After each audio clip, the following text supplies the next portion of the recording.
Baiklah, untuk mempersingkat waktu, saya akan mempersilahkan untuk pembicara yang pertama, yaitu Dr. Lili Runjan. Saya akan mengundang Dr. Lili Runjan untuk mempresentasikan presentasinya. Silakan Dr. Lili. Selamat siang Dr. Lili. Selamat siang Dr. Teti. Terima kasih untuk kesempatannya. Saya akan share screen. Ya, apakah sudah terlihat? Sudah Dr. Lili, sudah terlihat. Ya baik, selamat siang para teman-teman sejawat sekalian. Berikut ini saya akan membawakan mengenai metode diagnostik pada hiperbilirubinemia pada neonatus dengan menggunakan point of care bilistik. Ya. Jadi sebagai latar belakang kita tahu bersama bahwa kejadian hiperbilirubinemia pada bayi ini biasa atau pada beberapa kondisi ini bersifat fisiologis. Pada bayi cukup bulan sebanyak kira-kira 60% dan pada bayi prematur lebih tinggi yaitu 80%. Yang menjadi masalah adalah kita mengetahui faktor risiko seorang bayi akan mengalami hiperbilirubinemia yang berat. Sehingga pada bayi tersebut, bayi risiko tinggi seperti misalnya ada inkompatibilitas ABO ataupun resus, maka diperlukan adanya deteksi yang lebih dini dan terapi yang lebih cepat dan terapi yang tepat untuk bayi-bayi tersebut.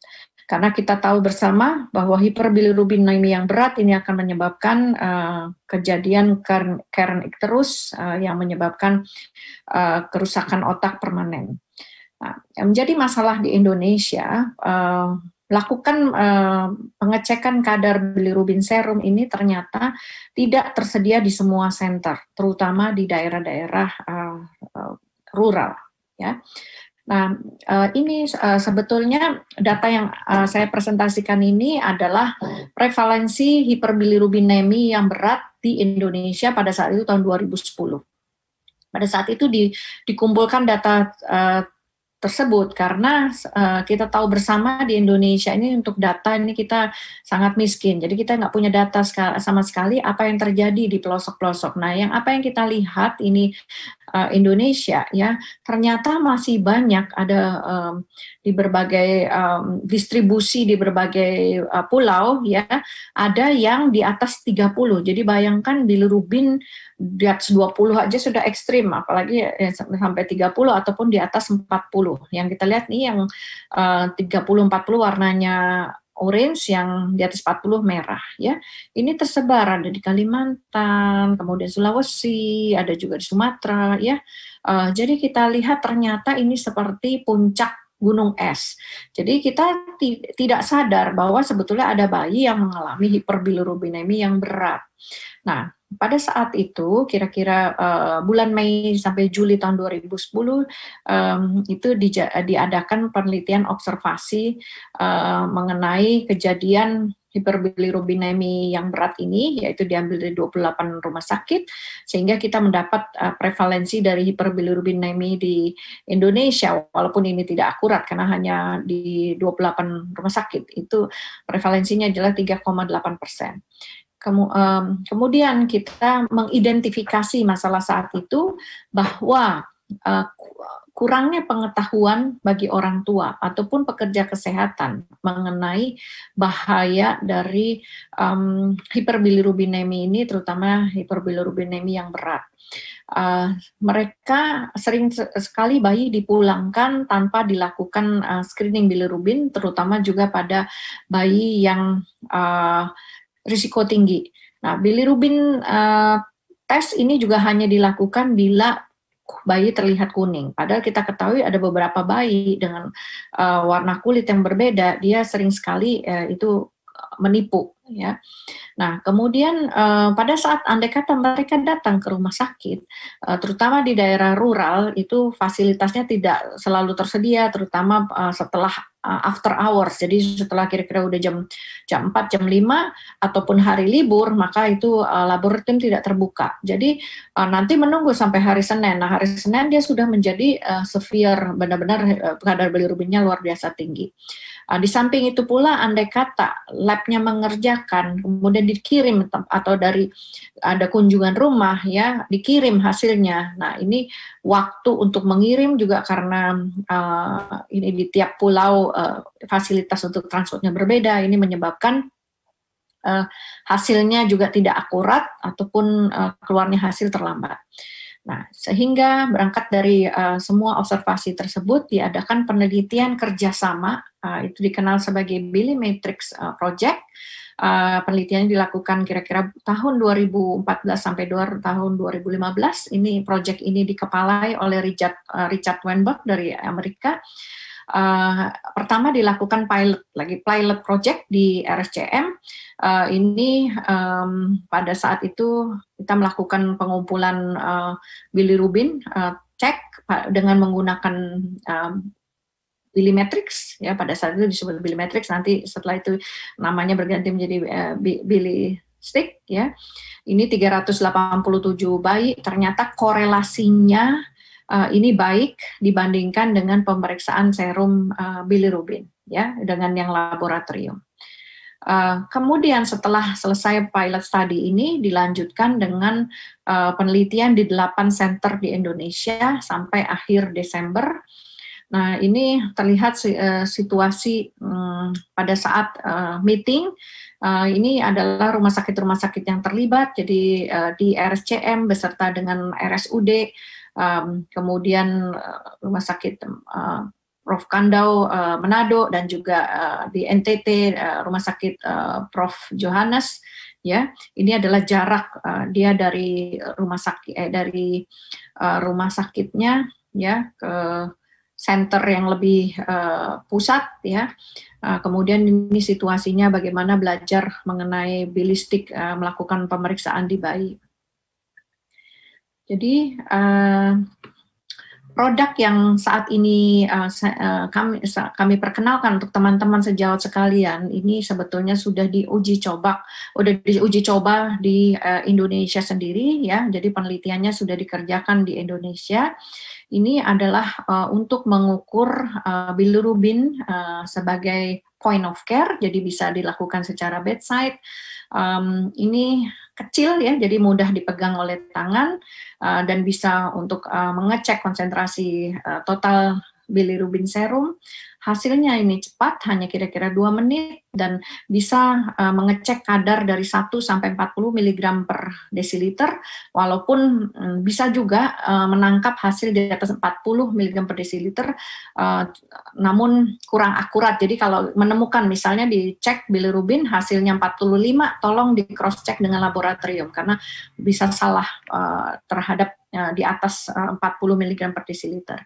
Nah, pengambilan darahnya mudah, hanya dari tumit, tidak memerlukan jumlah darah yang banyak. Kalau dengan laboratorium dia 1,5 mili, sedangkan ini hanya 0,35. Seperti kita tahu, terutama kita punya banyak bayi prematur yang kecil-kecil, yang sering bilirubinnya tinggi.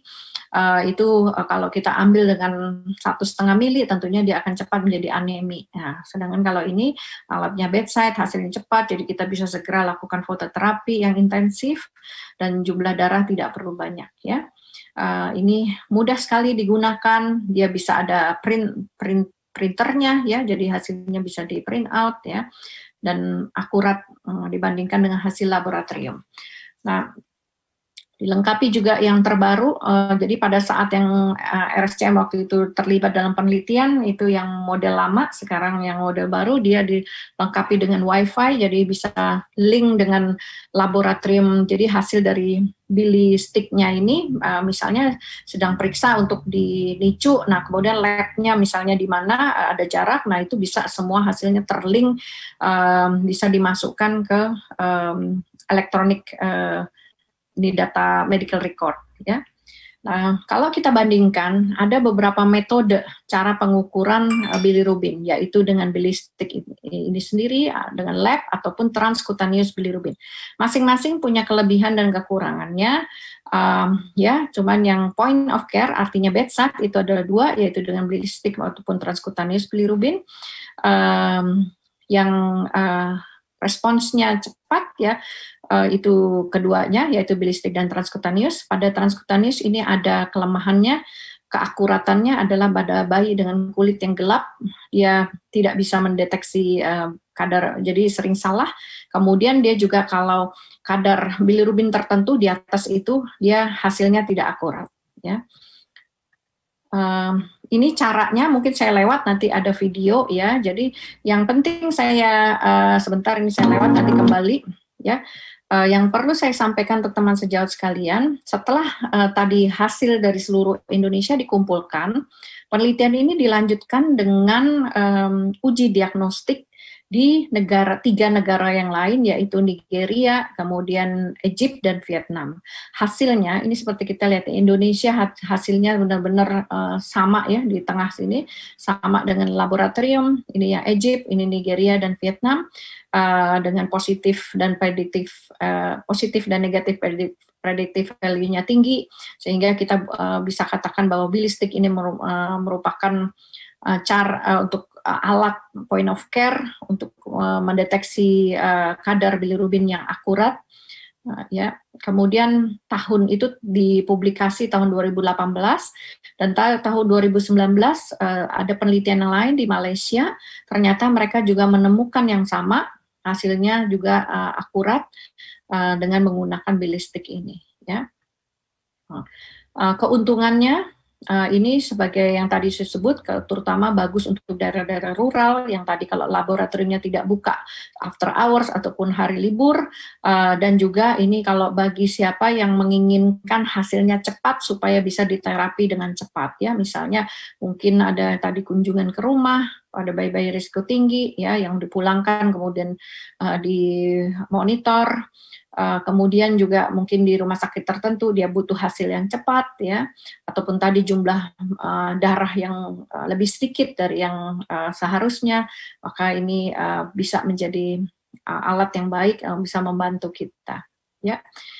Ini adalah bentuk yang lama ya, itu dulu saya belajar mengenai yang bentuk yang lama ini sampai berangkat ke Trieste, ke Italia, ini lebih susah dengan ada kaset, bentuk kaset yang dimasukkan untuk mengukur bilirubinnya, dan kalau teknik melakukan menjatuhkan drop darahnya salah, ini hasilnya tidak bisa, harus diulang, sedangkan yang baru dengan kaset ini lebih mudah.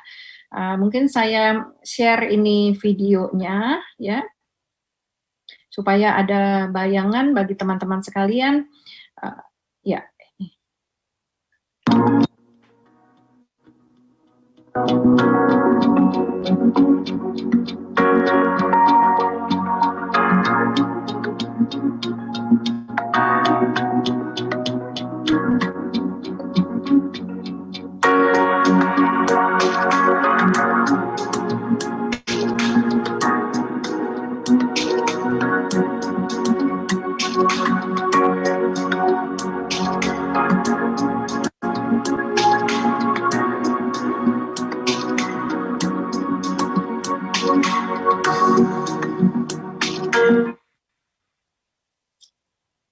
Jadi tadi ini stripnya dimasukkan lebih dahulu sampai terkalibrasi.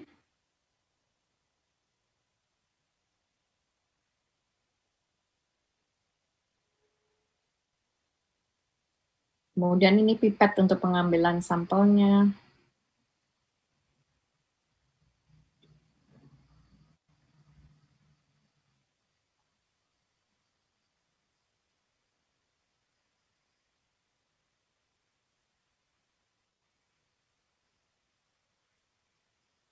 Pengambilan darah dari tumit.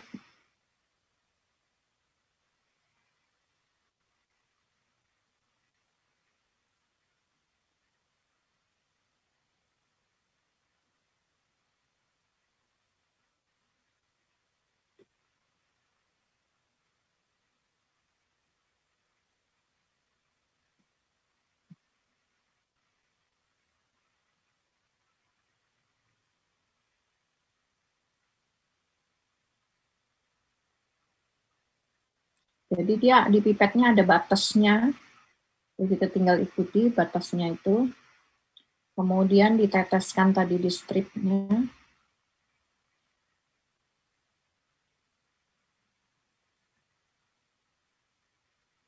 hati-hati waktu meneteskan tidak boleh ada gelembung udara yang di dalam pipetnya.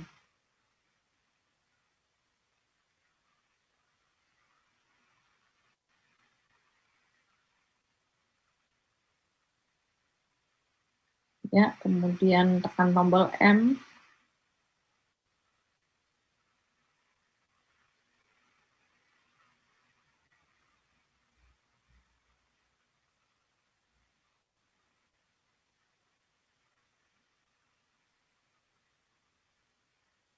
Waktunya kurang lebih 2 menit untuk mendapatkan hasilnya.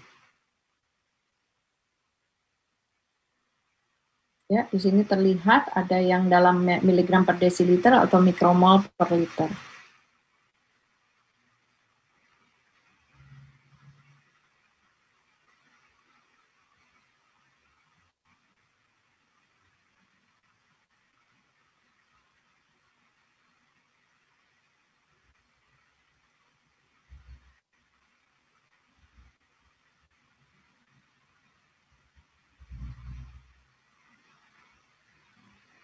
Ini bila hasilnya ingin di-print,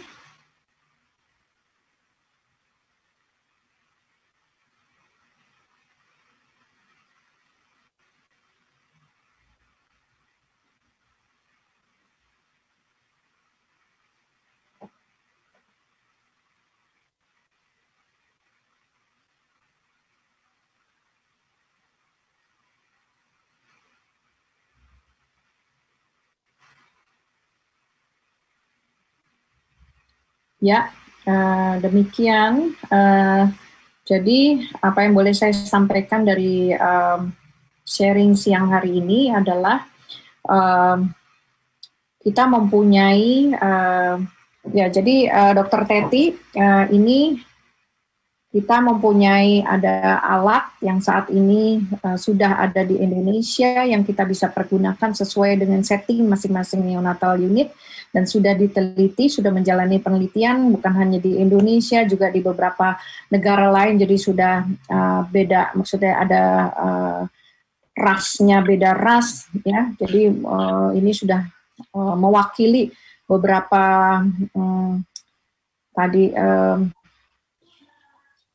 beberapa negara, jadi mudah-mudahan ini bisa dipakai untuk membantu pelayanan kita, terutama untuk bayi-bayi kita, bayi prematur. Demikian Dr. Teti, terima kasih.